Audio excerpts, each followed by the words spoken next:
Assalamualaikum warahmatullahi wabarakatuh. Nama saya Naila Ajrika dengan NIM 2382120122, Ekonomi Syariah kelas 5C. Pada kesempatan kali ini saya akan menyampaikan pemahaman dan refleksi diri tentang dua instrumen penting dalam sistem ekonomi Islam, yaitu zakat dan wakaf. Oke, yang pertama zakat. Zakat merupakan rukun Islam yang ketiga dan menjadi kewajiban bagi setiap muslim yang telah memenuhi syarat. Secara bahasa, zakat berarti tumbuh, suci, dan berkah. Sementara secara istilah, zakat adalah pengeluaran sebagian harta dalam jumlah tertentu kepada golongan yang berhak menerimanya sesuai dengan syariat Islam.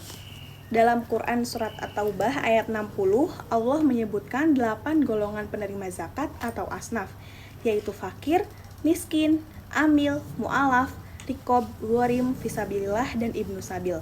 Ayat tersebut menunjukkan bahwa zakat adalah bentuk distribusi kekayaan yang adil dan menyeluruh. Zakat memiliki dua fungsi utama. Yang pertama, spiritual, yaitu membersihkan harta dan jiwa dari sifat kikir. Kemudian yang kedua, fungsi sosial ekonomi, yaitu mengurangi kesenjangan dan menciptakan keadilan dan sosial. Nah, dalam praktik modern, zakat juga dikelola secara produktif oleh lembaga resmi seperti Baznas dan LAS. Dana zakat kini banyak disalurkan untuk kegiatan pemberdayaan seperti pelatihan usaha, beasiswa, hingga bantuan modal UMKM syariah. Dengan demikian, zakat tidak hanya menjadi bantuan sementara, tapi juga alat transformasi sosial dan ekonomi umat. Yang kedua, wakaf. Wakaf adalah penyerahan sebagian harta untuk kemaslahatan umum dengan manfaat yang berkelanjutan. Dulu, wakaf sering diidentikan dengan tanah atau masjid atau makam.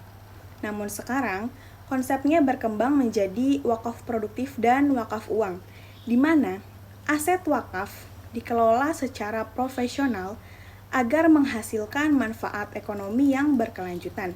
Contohnya, tanah wakaf dijadikan sekolah, rumah sakit, koperasi syariah, atau lahan pertanian yang keuntungannya kembali kepada masyarakat. Melalui inovasi teknologi, muncul juga wakaf digital yang memungkinkan masyarakat berwakaf secara online melalui platform resmi. Hal ini membuka peluang bagi generasi muda untuk berpartisipasi dalam kebaikan dengan cara yang mudah dan transparan.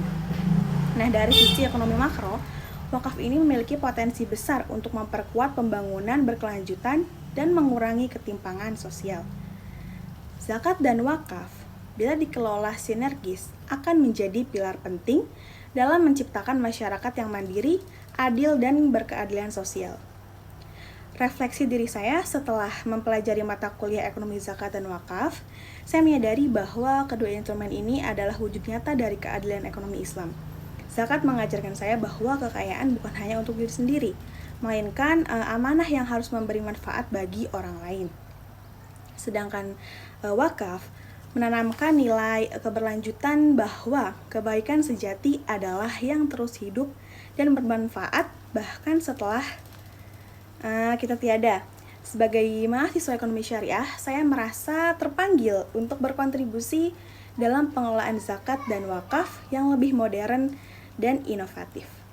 Melalui teknologi digital, manajemen profesional, dan transparansi, saya percaya potensi zakat dan wakaf bisa menjadi solusi nyata untuk masalah sosial ekonomi bangsa. Terima kasih. Wassalamualaikum warahmatullahi wabarakatuh.